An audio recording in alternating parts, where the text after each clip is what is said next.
আজকের এই ভিডিওটা তাদের জন্য যাদের প্রচুর চুল পড়ার সমস্যা, কিন্তু সময়ের অভাবে কিছুই করে উঠতে পারছো না। স্কুল, কলেজ, অফিস, বাড়ির কাজ সমস্ত কিছু নিয়ে হাতে একদম সময় নেই, কিন্তু চুল পড়ছে, সেটাকে তো আটকাতে হবে। তাদের জন্য কি করণীয়? তাদেরকে আমি বলবো আমার আজকের এই ভিডিওটা পুরোটা দেখার জন্য, কারণ আজকে আমি তোমাদের জন্য এমন হেয়ার কেয়ার রেমেডি নিয়ে চলে এসেছি যেটা প্রচণ্ড এফেক্টিভ।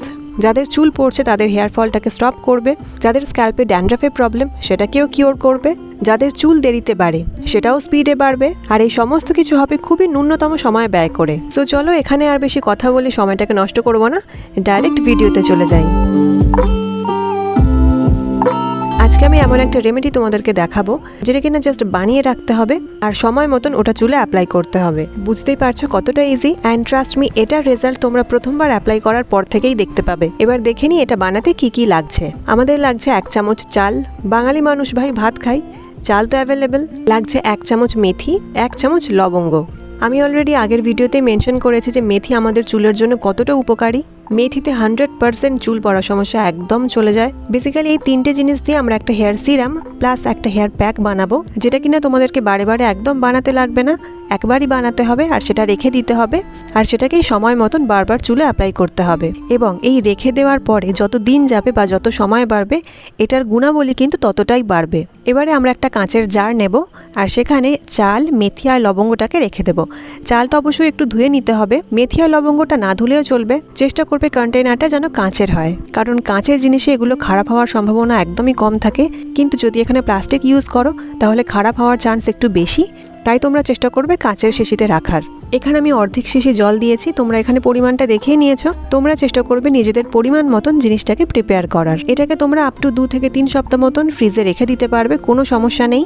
জিনিসটা নষ্ট হওয়ারও একদম চান্স নেই, বরং যত দিন যাবে এটার উপকারিতা তত বাড়বে। এবারে এটাকে আমরা চুলে 2 ভাবে ইউজ করতে পারি, প্রথমত হেয়ার সিরাম হিসেবে আর দ্বিতীয়ত হেয়ার প্যাক হিসেবে। এখানে প্রথমেই আমি তোমাদেরকে আজকে হেয়ার প্যাকটা দেখাই। কিছুদিন ফ্রিজে রাখার পরে এটা ঠিক এই রকমটা দেখতে হয়ে যাবে। এখানে আমি উপরের লিকুইডটাকে আলাদা পাত্রে রেখে দিয়েছি আপাতত ভিডিও করার জন্য, তাহলে তোমাদেরকে দেখাতে সুবিধা হবে। পরে আমরা লিকুইডটাকে হেয়ার সিরাম হিসেবে ইউজ করব। তো এই মিশ্রণটাকে আমরা মিক্সার গ্রাইন্ডারে ভালোভাবে ব্লেন্ড করে নেব। তারপরে পুরো চুলে hair root to hair length আমরা অ্যাপ্লাই করব।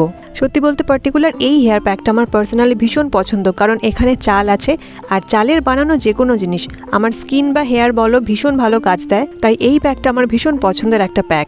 আর এই কথাটা কিন্তু একদমই সায়েন্টিফিক্যালি প্রুভেন যে আমরা যেই জিনিসগুলো খাই সেগুলো যদি আমরা আমাদের স্কিনে বা চুলে অ্যাপ্লাই করি তাহলে আমাদের স্কিন বা চুল এদের কিন্তু বুঝতে সুবিধা হয় যে আমরা যেই জিনিসগুলো ইনটেক করছি বা খাচ্ছি সেগুলোই আমার শরীরে অ্যাপ্লাই হচ্ছে। ওরা একটা কমফর্ট জোন পেয়ে যায়, তাই এগুলোকে ওরা নিজের মধ্যে খুব ভালোভাবে অ্যাবজর্ব করতে পারে। আর ঠিক এই কারণেই হোম রেমেডিসগুলো আমাদের চুলে বা স্কিনে ভীষণ ভালো কাজ দেয়। ওকে, সো এখন আমরা পুরো হেয়ার প্যাকটাকে ভালোভাবে একদম চুলের গোড়া থেকে লেন্থ পর্যন্ত অ্যাপ্লাই করব। রাইস আমাদের চুলের বা স্কিনের জন্য ভীষণ ইম্পর্টেন্ট, কারণ আমরা অনেকেই শুনি রাইস ওয়াটার দিয়ে চুল ধুতে হয় বা শুধুমাত্র রাইস ওয়াটারটাকে চুলে অ্যাপ্লাই করতে হয়, তাহলে চুল মজবুত হয়। আর এটা কিন্তু একদমই সত্যি। ওখানে আমরা শুধুমাত্র রাইস ওয়াটারটা দিয়ে চুলটাকে ওয়াশ করি, কিন্তু এখানে আমি পুরো রাইসটাকে ইউজ করেছি।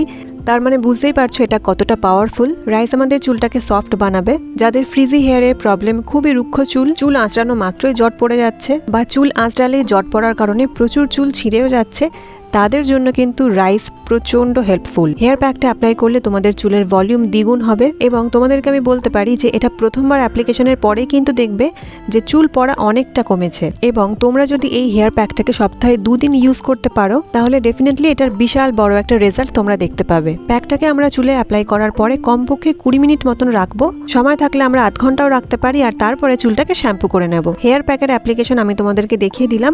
এবারে চলো দেখাই হেয়ার সিরামটা কিভাবে অ্যাপ্লাই করতে হবে। যেহেতু আমি হেয়ার প্যাক বানানোর জন্য চাল, মেথি আর লবঙ্গগুলোকে নিয়ে নিয়েছি, তাই এখন পড়ে আছে জাস্ট সিরামটা। এটাকে তোমাদের যে স্নান করার আগেই অ্যাপ্লাই করতে হবে তার কোনো মানে নেই। তোমরা তোমাদের সময় মতো দিনের অন্যান্য সময়েও এটাকে চুলের গোড়ায় লাগিয়ে রেখে দিতে পারো। তোমরা যদি চাও তাহলে স্নানের 1 ঘন্টা আগে এটাকে অ্যাপ্লাই করতে পারো। সব থেকে ভালো হয় যদি রাত্রেবেলা ঘুমানোর আগে পুরো স্ক্যাল্পে এটাকে একটা কটনের সাহায্যে লাগিয়ে ঘুমিয়ে পড়ো, তাহলে সারা রাত তোমার চুল নিউট্রিশনস পাচ্ছে। মেথি আমাদের চুলের গোড়াকে প্রচন্ড মজবুত বানায়, আর যেহেতু আমি এখানে দিয়েছি লবঙ্গ, লবঙ্গর মধ্যে অ্যান্টিমাইক্রোবিয়াল আর অ্যান্টিফাঙ্গাল প্রপার্টিজ আছে, তার জন্য যাদের স্ক্যাল্পে ড্যান্ড্রাফের প্রবলেম আছে সেটাও একদম দূর হয়ে যাবে। এছাড়াও লবঙ্গ আমাদের স্ক্যাল্পের এক্সেস অয়েলগুলোকে খুব সুন্দরভাবে ক্লিন করতে পারে। তোমরা যদি চুলে লবঙ্গ তেল ইউজ করতে পারো তাহলে ভীষণ ভালো হয়, কারণ এটা চুলে একটা এক্সট্রা শাইন অ্যাড করে। এটা নিয়ে আমি ডেফিনেটলি পরের কোনো একটা ভিডিওতে তোমাদের সাথে কথা বলবো। হেয়ার সিরামটা মেনলি হেয়ার রুটেই লাগাতে হবে, তবে তোমরা যদি স্নানের সময় এটাকে অ্যাপ্লাই করো তাহলে একদম চুলের গোড়া থেকে লেন্থ পর্যন্ত এটাকে অ্যাপ্লাই করতে পারো। সব থেকে বেস্ট হয় যদি হালকা হাতে একটুখানি ম্যাসাজ করতে পারো, এতে স্ক্যাল্পের ব্লাড সার্কুলেশনও বাড়বে আর হেয়ার ফলটাও কম হবে। এটা তোমরা তোমাদের চুলে যতক্ষণ খুশি রাখতে পারো আর তারপরে শ্যাম্পু দিয়ে চুলটাকে ওয়াশ করে নেবে। সো আজকের মতন ভিডিওটা এতটাই। তোমাদের যদি ভালো লেগে থাকে তোমরা জানো কি করতে হবে, একটা লাইক করো, আর কেমন লাগলো সেটা আমাকে কমেন্টে অবশ্যই জানাবে, আর চ্যানেলটাকে সাবস্ক্রাইব করো। দেখা হচ্ছে নেক্সট ভিডিওতে। Till then stay happy and stay healthy. By.